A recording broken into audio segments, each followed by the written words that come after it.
The first hive broke apart in Marcus Johnson's hands before the auctioneer even finished counting his money.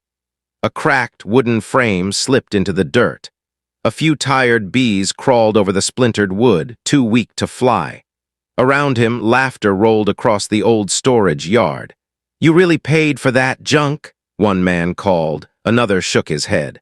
500 broken hives, that's the dumbest thing I've seen all year." Marcus didn't answer. He picked up the frame, carefully brushing dirt from the edge as if it were worth far more than anyone could see. In his jacket pocket, something hard pressed against his hand. His father's old brass pocket watch. It hadn't worked in years, but Marcus carried it every day. He looked across the rows of damaged boxes. Some were missing lids, others had rotten bottoms. Many were empty. They looked more like firewood than beehives. Still, he had spent almost every dollar he had left. Even his younger sister, Denise, had begged him not to do it. "You can still walk away," she had whispered before the auction began. Marcus only smiled. "If I walk away now, I lose more than money." She never asked what he meant. Dark clouds drifted over the small farming town in Georgia. A cool wind carried the smell of wet soil across the empty fields waiting for spring. Marcus loaded the first broken hive into his old pickup truck. The rusty tailgate slammed shut with a heavy bang. The laughter behind him hadn't stopped. One older farmer stepped closer. "You know why those hives are here?" Marcus looked up. The man folded his arms. "Because nobody could save them." For a second, Marcus stared at the cracked wood stacked in his truck. Then he quietly said, "Maybe nobody tried long enough." The old farmer didn't reply. The drive home was slow. Every bump in the road made another loose board fall from the pile. By sunset, the truck looked even worse than it had at the auction. The family farm appeared beyond a long gravel road. The white paint on the farmhouse had faded years ago. The barn leaned slightly to one side. Empty fields stretched in every direction. His father had once called this place a promise. Now most people called it a mistake. Marcus parked beside the barn and climbed out. Silence filled the evening. He reached into his pocket and opened the old brass watch. The hands were frozen at 6:17, the exact time they had stopped on the day his father passed away. Marcus closed his eyes for one quiet moment. "I don't know if this will work," he whispered into the empty field, "but I'm not letting your farm disappear." A faint buzzing drifted through the cool air. Marcus slowly turned toward the last broken hive still sitting in the truck. One single bee circled above it. Then another appeared, and another. The hive everyone believed was completely dead was suddenly alive. Marcus stood beside the truck without moving. The small group of bees circled the broken hive, then disappeared inside through a crack in the wood. He frowned. "How are you even here?" he whispered. The hive had been marked as empty at the auction. Every box had. That was why no one wanted them. He carefully lifted the lid. The wood groaned in his hands. Inside, a handful of bees clung together in one corner. They were weak, but they hadn't given up. A tiny queen rested in the middle, surrounded by workers protecting her with their own bodies. Marcus let out a slow breath. "So, you were waiting." He closed the lid gently, making sure not to disturb them. The next morning, the sun rose through a blanket of fog. Dew covered the grass as Marcus walked from hive to hive with a notebook in one hand and his father's pocket watch in the other. Most of the boxes were damaged beyond repair. Some had broken frames. Others were filled with mold. Several had signs of pests, but every few hives he found something different. Life. A few surviving bees, a hidden queen, fresh wax no one expected to see. Each discovery felt like finding a heartbeat where everyone else had seen only silence. By noon, Marcus had checked nearly 80 hives. Only 7 still had living colonies. Anyone else would have called it a disaster. Marcus called it a beginning. He spent the afternoon replacing rotten boards, hammering loose nails, and cleaning old frames. His hands became covered with dirt and tiny cuts, but he never stopped. Late that evening, Denise pulled into the driveway. She climbed out carrying 2 paper bags filled with groceries. "You haven't eaten, have you?" Marcus smiled without looking up from the hive he was repairing. I forgot. I figured. She watched him work for a moment before asking quietly, tell me the truth. Do you really think this can save the farm? Marcus rested the hammer on the wooden box. I don't know. Then why risk everything? He looked across the quiet field where the surviving bees were slowly finding their way home before sunset. When Dad taught me about bees, he said softly, he never talked about honey first. Denise waited. He said if a colony is still protecting its queen, it hasn't given up. She looked at the broken hive spread across the property. And you think that's this farm? Marcus nodded. I think people quit on it too soon. Denise reached into one grocery bag and handed him a bottle of cold water. Then I guess you shouldn't be fixing these alone. For the first time all day, Marcus smiled. As darkness settled over the farm, the soft humming of 7 living hives filled the air. It wasn't loud.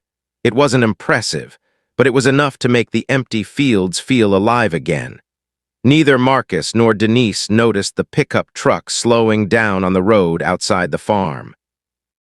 The driver watched the repaired hives for several seconds before quietly pulling away.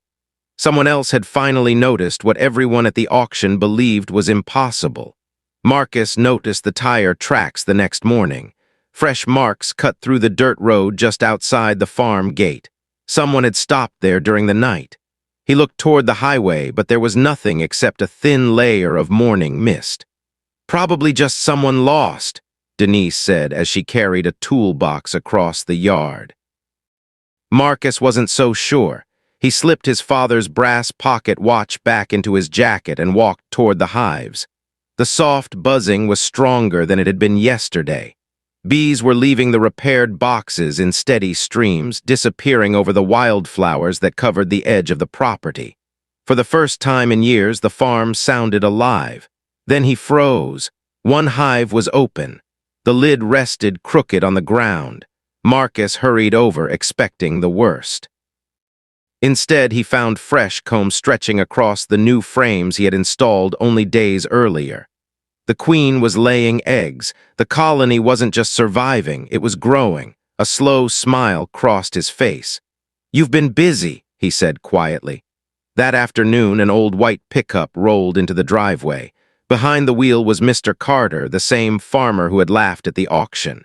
He climbed out, took off his cap, and looked across the rows of repaired hives. I heard you've got bees flying. Marcus wiped the dust from his hands. A few. Mr. Carter walked closer, studying the boxes without saying a word. Finally, he nodded. I've kept bees for 30 years. Marcus waited. I've never seen colonies come back this fast. Neither had Marcus. Mr. Carter looked at him carefully. If you ever decide to sell those hives. I'm not selling. The answer came so quickly it surprised them both. Mr. Carter gave a small grin. I figured you'd say that. As he drove away, Marcus noticed another truck parked across the road. It pulled away the moment their eyes met. By evening, 3 different vehicles had slowed down near the farm. Word was spreading. The man who had bought 500 broken beehives wasn't failing. He might actually be rebuilding them. That night, Marcus sat alone on the porch. The brass pocket watch rested in his palm. The cracked glass caught the light from the porch lamp. His father used to wind the watch every Sunday before checking the bees. Marcus tried turning the small crown again. Nothing. The hand stayed frozen at 6:17. He smiled anyway. One day, he whispered. A warm breeze carried the scent of clover through the yard. From the darkness came the steady hum of healthy colonies settling in for the night. It sounded almost like quiet applause. Then headlights swept across the front of the farmhouse. A black SUV stopped at the gate. A man in a clean suit stepped out, holding a leather folder. He didn't introduce himself. He simply looked across the field and asked, Mr. Johnson, is it true you bought every broken hive from the county auction? Marcus nodded slowly. The man opened the folder and placed a photograph on the porch table. Marcus stared at it. The picture showed his father, standing beside those exact same beehives nearly 20 years earlier. His smile disappeared. Where did you get this? Marcus asked. The stranger met his eyes. "That's exactly why I'm here." The stranger waited until Marcus picked up the photograph. The edges were faded, but the faces were clear. Marcus recognized his father immediately. He was younger, smiling, with one hand resting on a brand-new beehive. Standing beside him were three other men, all wearing the same county beekeeping jackets. Marcus looked up. "My father never showed me this." "He probably had a reason," the stranger replied. Denise stepped onto the porch, her eyes moving from the photograph to the leather folder. "Who are you?" The man offered a small handshake. "My name is Daniel Brooks. I work with the Georgia Agricultural Heritage Foundation." Marcus frowned. "I've never heard of it." "We preserve old farming records. Last month we were sorting through donated files when we found this photograph and several notebooks with your father's name inside." Marcus's grip tightened around the picture. "My father's notebooks." Daniel nodded. "They describe an experimental breeding program." Marcus exchanged a confused look with Denise. "What kind of program?"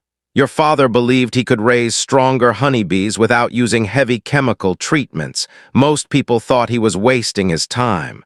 Marcus remembered the laughter at the auction. It sounded painfully familiar. Daniel continued. Before he could finish his work, he became sick. Project disappeared, and the hives were sold from one owner to another until they finally ended up at the county auction. Marcus looked toward the fields where hundreds of broken boxes sat in neat rows.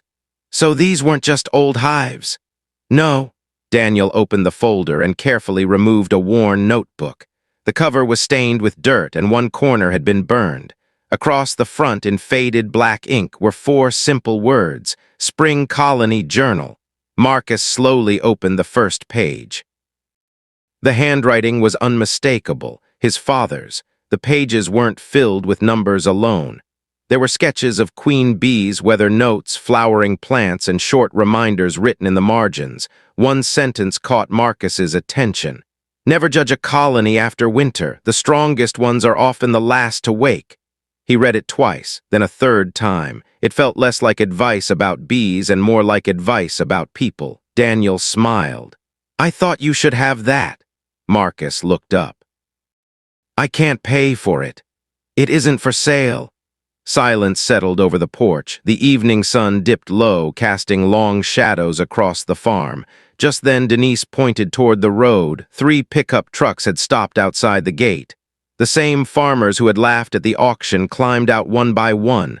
None of them were laughing now. Mr. Carter stepped forward first. He cleared his throat before speaking. "We came to ask something." Marcus waited.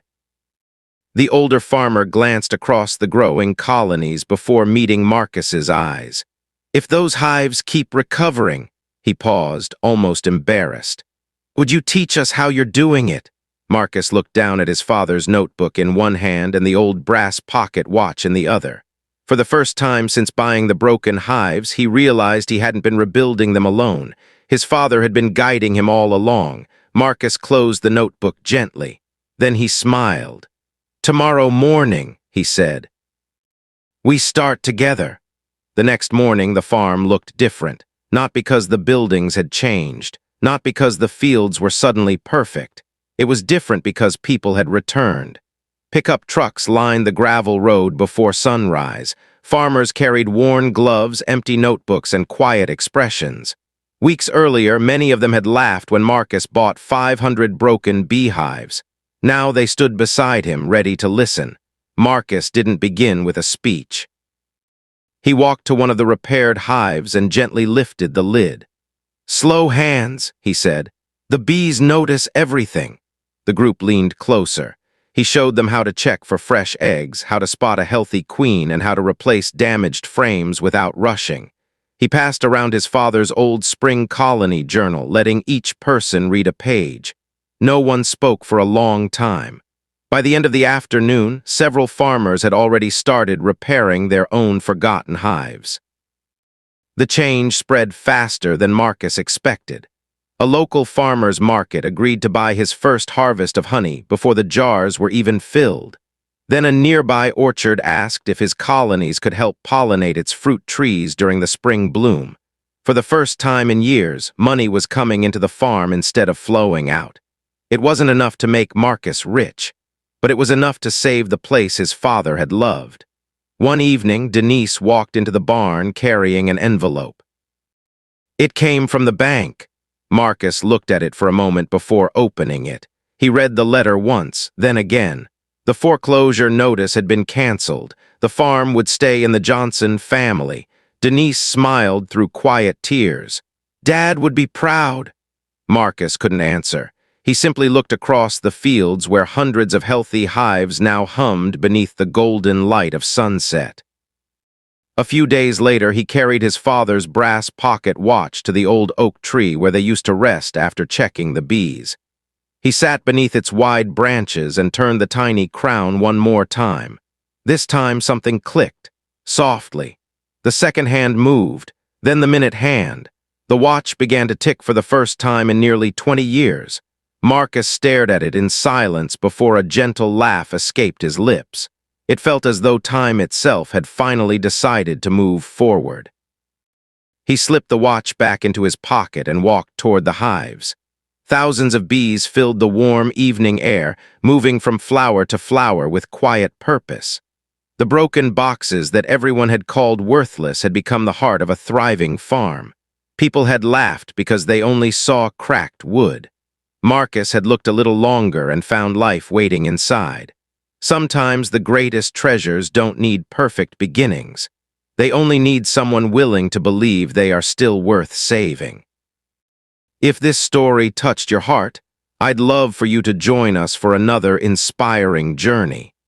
Until next time, take care of yourself and never be too quick to give up on what others have already counted out.